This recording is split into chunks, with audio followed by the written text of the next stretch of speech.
Direct selling की इस global यात्रा में आपका स्वागत है।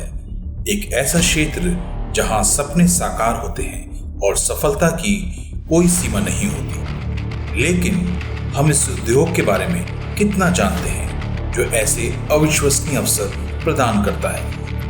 आइए बुनियादी बातों से शुरू करते हैं। क्या आप जानते हैं कि वह कौन सा वर्ष था जब डायरेक्ट सेलिंग शुरू हुई और पहली कंपनी का नाम क्या था? पहली एसोसिएशन कब सामने आई?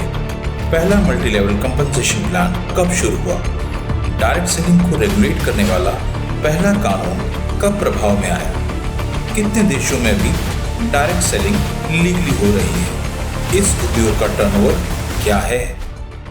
डायरेक्ट सेलिंग एक संपन्न उद्योग जिसने वैश्विक स्तर पर वाणिज्य को बड़ा आकार दिया है।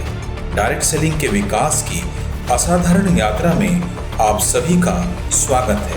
2012 और 2018 के बीच उद्योग की खुदरा बिक्री बढ़कर 192.9 बिलियन अमेरिकी डॉलर हो गई। लेकिन इस उद्योग ने इतनी उल्लेखनीय वृद्धि कैसे हासिल की? इसकी सफलता को समझने के लिए हमें इसके समृद्ध इतिहास को समझना होगा। सन 1855 में साउथ वेस्टर्न कंपनी की स्थापना हुई, जो डायरेक्ट सेलिंग का आधिकारिक जन्म था। हालांकि इस अवधारणा की अनौपचारिक जड़ें 1700 के दशक में यांकी पेडलर्स के साथ थीं। यह पहली डायरेक्ट सेलिंग कंपनी की शुरुआत थी। 1886 में तेजी से आगे बढ़ते हुए जब डेविड एच मैककॉनल ने कैलिफोर्निया परफ्यूम कंपनी की स्थापना की, जिसे बाद में एवॉन के नाम से जाना गया। एवॉन रीसेलिंग और डायरेक्ट सेलिंग के माध्यम से महिलाओं को आर्थिक स्वतंत्रता प्रदान करने वाला अग्रणी बन गया। 2018 में डीएसएन की ग्लोबल टॉप 100 लिस्ट में यह दूसरे स्थान पर रहा। उद्योग के विकास के साथ 1910 में यूएस डायरेक्ट सेलिंग एसोसिएशन का गठन किया गया था। एवॉन और 9 अन्य कंपनियों के संघ से जन्मा यह डायरेक्ट सेलर्स की जरूरतों के लिए समर्पित पहला संघ बन गया। 1930 का दशक पार्टी प्लान्स के साथ नवीनता लेकर आया। नॉर्मन स्क्वायर की रचना ने उद्योग को एक से अनेक में बदल दिया, जिससे इंडिपेंडेंट बिजनेस कंसल्टेंट्स को व्यक्तिगत संपर्क बनाए रखते हुए कई ग्राहकों तक पहुंचने की अनुमति मिली। 1946 में Avon over the counter stock जारी करके सार्वजनिक हो गया। 1964 में इसे न्यूयॉर्क स्टॉक एक्सचेंज में सूचीबद्ध किया गया था। टपरवेयर ने 1951 में डायरेक्ट सेलिंग की प्रभावशीलता को पहचाना। सफल घरेलू पार्टियों के बाद रिटेल को छोड़कर केवल डायरेक्ट सेलिंग पर ध्यान केंद्रित किया। 1959 में एमवे ने एक गेम चेंजिंग अवधारणा पेश की, मल्टी लेवल कंपनसेशन प्लान। 2018 में एमवे ने 8.80 बिलियन अमेरिकी डॉलर के राजस्व के साथ डीएसएन की ग्लोबल 100 सूची का नेतृत्व किया। World federation of direct selling association की स्थापना 1978 में हुई थी, जिसने वैश्विक स्तर पर 12 डायरेक्ट सेलिंग एसोसिएशन को एकजुट किया था। इसका उद्देश्य सहयोग को बढ़ावा देने और मानक प्रथाओं की स्थापना करके चुनौतियों का समाधान करना था। 1985 में उद्योग ने विश्व आचार संहिता की स्थापना करके नैतिक व्यावसायिक प्रथाओं और उपभोक्ता संरक्षण की नींव रखी। 1990 के दशक के अंत में इंटरनेट के व्यावसायिक उपयोग ने डायरेक्ट सेलिंग में क्रांति ला दी। कंपनियों ने उत्पादों को प्रदर्शित करने और मुनाफा बढ़ाने के लिए वेब को अपनाया। 2010 के दशक में टेक्नोलॉजी ने आगे छलांग लगाई। ईमेल मार्केटिंग और डिजिटल कैटलॉग जैसी रणनीतियों का लाभ उठाते हुए ऑनलाइन डायरेक्ट सेलिंग एक वास्तविकता बन गई। इस समय के आसपास पेश किया गया सोशल मीडिया एक शक्तिशाली उपकरण बन गया।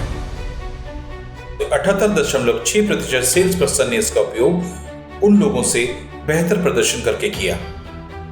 2018 में सोशल सेलिंग मंच पर आ गई है।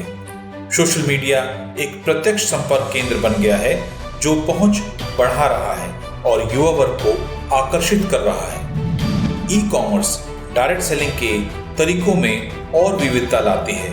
और क्या हम इन परिवर्तनों के साथ ग्लोबल डायरेक्ट सेलिंग बाजार के आकार को जानते हैं?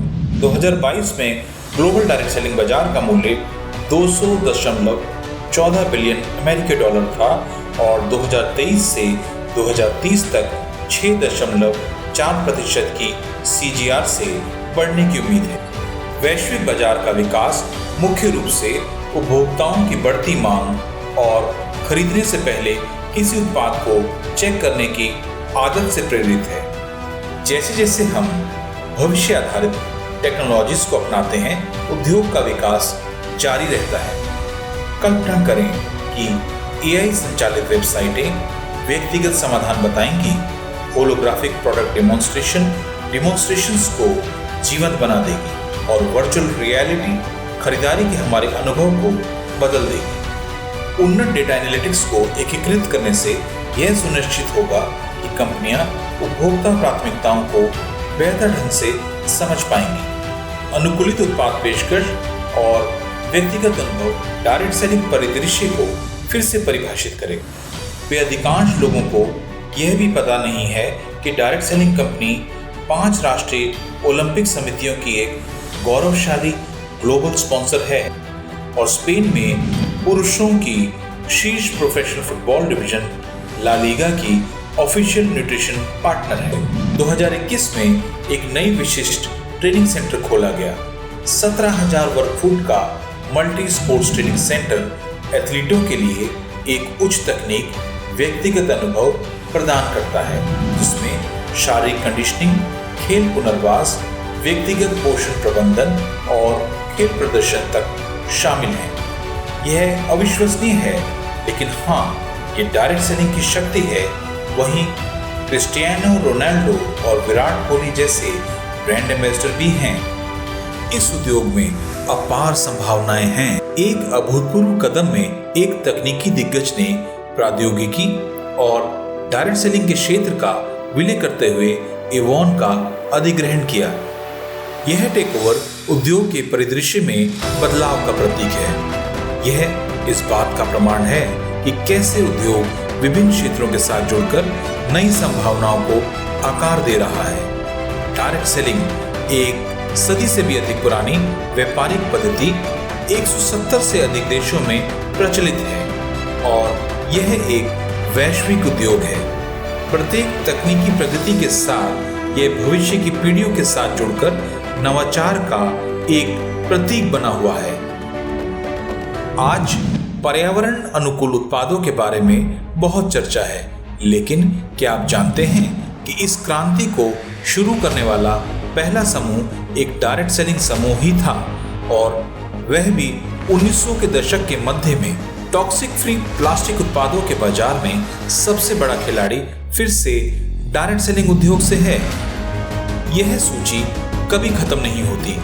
इस उद्योग के पास विश्व स्तर पर 700 से अधिक पेटेंट उत्पाद हैं और 90 मिलियन लोग विश्व स्तर पर जुड़े हैं और 66% लोगों ने स्वीकार किया कि डायरेक्ट सेलिंग कंपनियों से प्रशिक्षण लेने के बाद उनके पेशेवर कौशल में सुधार हुआ है। इस क्षेत्र में अगली क्रांति है दार्जो नई और अगला सफल व्यक्ति है आप।